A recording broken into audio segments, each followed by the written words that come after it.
বাংলা সাহিত্যের রহস্যময় কিছু গল্প দিয়ে সাজানো আমাদের এই বিশেষ নিবেদন রহস্যের সমাহার। আজ আপনাদের জন্য রয়েছে লেখক শ্রী বিভূতিভূষণ বন্দ্যোপাধ্যায়ের লেখা ভূত। গল্প পাঠে সুজিত ও জগন্নাথ।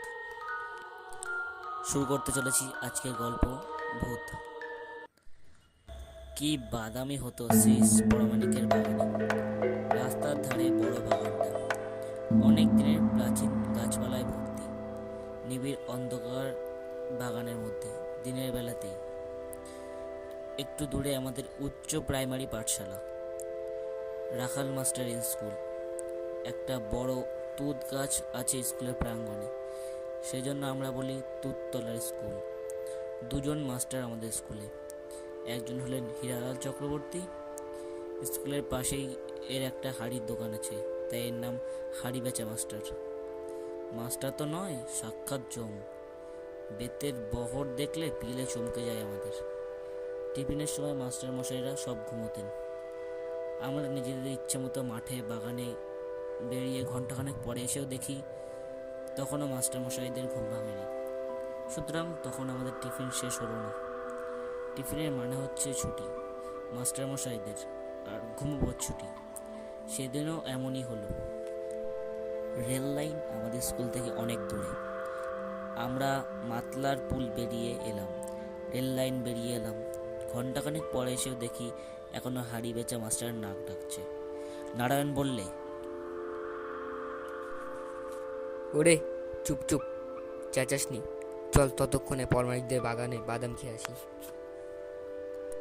আমাদের দলে সবাই মত দিল। আমি বললাম, বাদাম পাড়া সোজা কথা, তলায় কত পড়ে থাকে এই সময়, চল তো দেখি। এইবার সবাই মিলে পরমাণুকদের বাগানে ঢুকলাম। পুলের তলায় রাস্তা দিয়ে দুপুর দুটো, রোদ ঝমঝম করছে। শরৎকাল, রোদের তেজও খুব বেশি। গত বর্ষায় আগাছার জঙ্গল ও কাটা ঝোপের বেজায় বৃদ্ধি হয়েছে বাগানের মধ্যে। জঙ্গলের মধ্যে সুড়ি দিয়ে পথ, এখানে ওখানে মোটা লতা গাছের ডাল থেকে নেমে নিচেকার ঝোপের মাথায় তুলছে। আমরা এই বাগানে সব অংশে যাইনি। মস্ত বড় বাগানটা পাকা রাস্তা দিয়ে গিয়ে নদীর ধার পর্যন্ত লম্বা। পেয়ারাও ছিল কোনো কোনো গাছে, কিন্তু অসময় পেয়ারা তেমন বড় হয়নি। ফল আরও যদি কোনো রকম কিছু থাকে। খুঁজতে খুঁজতে নদীর ধার দিকে চলে এলাম। বাদাম তো মিলবেই না, যা বা পাওয়া গেল ইট দিয়ে চেঁচে তার শ্বাস বের করে ধৈর্য আমার ছিল না।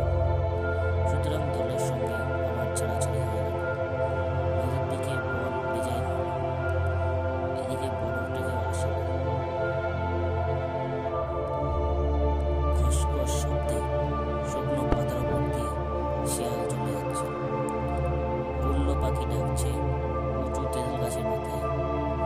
আমার যেন কেমন ভয় ভয় করছে।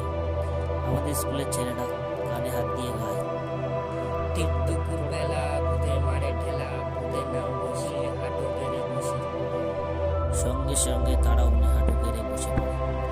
এসব করলে নাকি ভূতের ভয় চলে যায়। আমার সঙ্গে কেউ নেই, ঠিক দুপুর বেলাটাও বটে।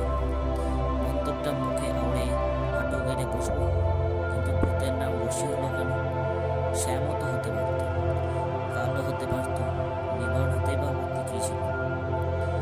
একটা বাঘ ঘুরে বড় একটা বাঁশবনার নিবিড় ঝোপের তলায় পৌঁছালাম।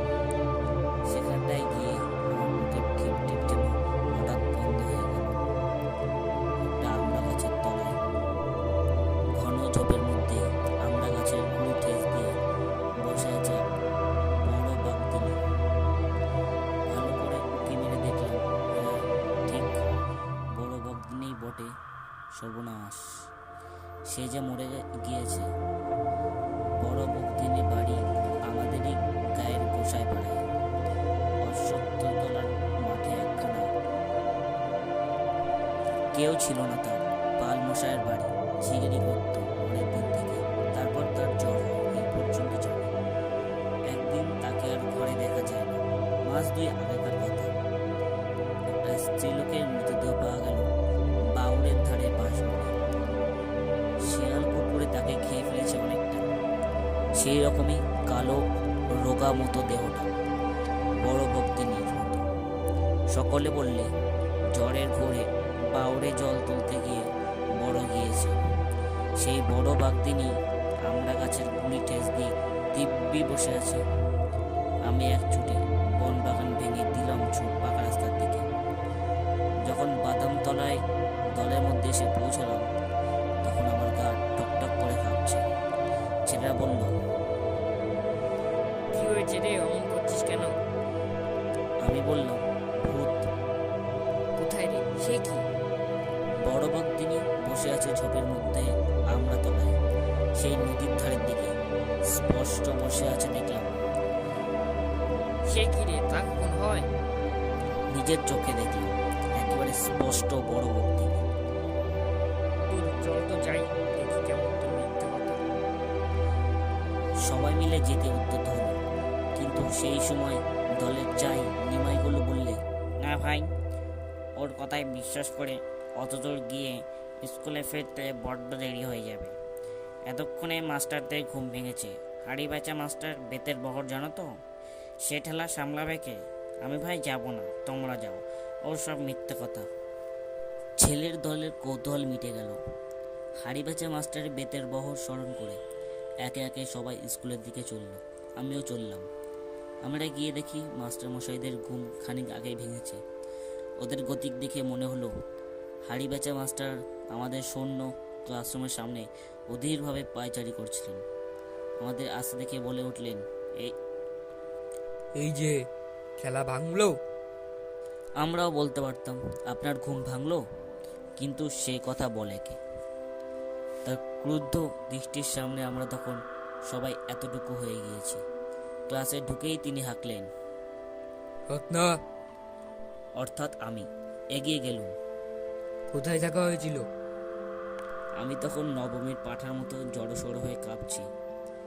এদিকে বড় বকদিনী, ওদিকে হাড়ি বেচা মাস্টার। আমার অবস্থা অতীব শোচনীয় হয়ে উঠেছে, কিন্তু শেষ অস্ত্র ছিল আমার হাতে, তা ত্যাগ করলাম। বললাম, পণ্ডিত মশাই, দেরি হয়ে গেল কেন ওরা জানে। এই সর্বপরমাণিকের বাগানে বাদাম কুড়োতে গিয়ে ভূত দেখেছিলাম, তাই। হাড়ি বেচা মাস্টার মুখে অবিশ্বাস ও আতঙ্ক ফুটে উঠল। বললেন, ভূত? ভূত কি রে? আকে ভূত, সেই যারা। বুঝলাম বাদর, কোথায় ভূত, কিরকম ভূত? সবিস্তারে বলল। আমার সঙ্গীরাও আমায় সমর্থন করল। আমি কিরকম হাঁপাতে হাঁপাতে দেখতে আসতে দেখেছিল বললে সে কথা। হাড়ি বেচা মাস্টার ডেকে বললে, শুনছেন দাদা? রাখাল মাস্টার তামাক খাওয়ার জোগাড় করছেন, বললেন, কে? ওই কি বলে শুনুন, রত্না নাকি এক্ষুনি ভূত দেখে এসেছে সর্বপরমাণিকের বাগানে। সর্বপরমাণিককে? আরে ওই শ্রীশ পরমাণিকের বাবার নাম ওদের বাগান। আবার বর্ণনা করি সবিস্তারে। রাখাল মাস্টার বুড়া ব্রাহ্মণ, হাসি, টিকটিকি, জল পড়া, তেল পড়া সব বিশ্বাস করতেন। গম্ভীরভাবে ঘাড় নেড়ে বললেন, তা হবে না, অপঘাত মৃত্যু, ক্ষতি হয় না। হাড়ি বেচা মাস্টার একটু নাস্তিক প্রকৃতির লোক। অবিশ্বাসের সুর তখনও তার কথার মধ্যে থেকে দূর হয়নি। তিনি বললেন, কিন্তু দাদা, ওই দুপুর বেলা ভূত থাকবে বাগানে বসে গাছের গুঁড়ি ঠেস দিয়ে। তাতে কি, তা থাকবে না ভূত এমন কিছু লেখাপড়া করে দিয়েছে নাকি তোমাদের? আবার যত সব আচ্ছা চলুন গিয়ে দেখে আসি। ছেলেরা সমস্বরে চিৎকার করে সমর্থন করলে। হ্যাঁ, চলুন চলুন চলুন। রাখাল মাস্টার বললেন, হ্যাঁ, যত সব ভূত তোমাদের জন্য সেখানে এখনো বসে আছে কিনা। ওরা হলো কি বলে অশরীরী, মানে ওদের সরার নেহ, ওরা মানে বিশ্বাস অবস্থায়। হাড়ি বেচা মাস্টার বললেন, চলুন না দেখে আসি, গিয়ে কি রকম কাণ্ডটা যেতে দোষ কি। আমরা সকলেই তো এই চাই, এরা গেলে এক্ষুনি স্কুলে ছুটি হবে। সেদিকে আমাদের ঝোঁকটা বেশি। যা হলো সবাই মিলে হুড়মুড় করে ছেলের পাল চলল মাস্টারদের সঙ্গে। আমি আগে আগে, ওরা আমাদের পিছনে। সেই নিবিড় ঝোপটাতে আমি গিয়ে ওদের ডাকলাম। যে দৃশ্য চোখে পড়ল তা কখনো ভুলব না। এত বছর পরেও সেই দৃশ্য আবার যেন চোখের সামনে দেখতে পাই এখনো। সবাই মিলে ঝোপঝাপ ভেঙে সেই আমড়াতলায় গিয়ে পৌঁছালাম। যা দেখলাম তা অবিকল এই। আমড়া গাছের তলায় একটা ছেঁড়া, অতি মলিন, অতি দুর্গন্ধ কাটা পাতা, পাশে একটা ভাঁড়ে আধ ভাঁড়টাক জল, একরাশ আমড়ার খোসা ও আটি জড়ো হয়েছে।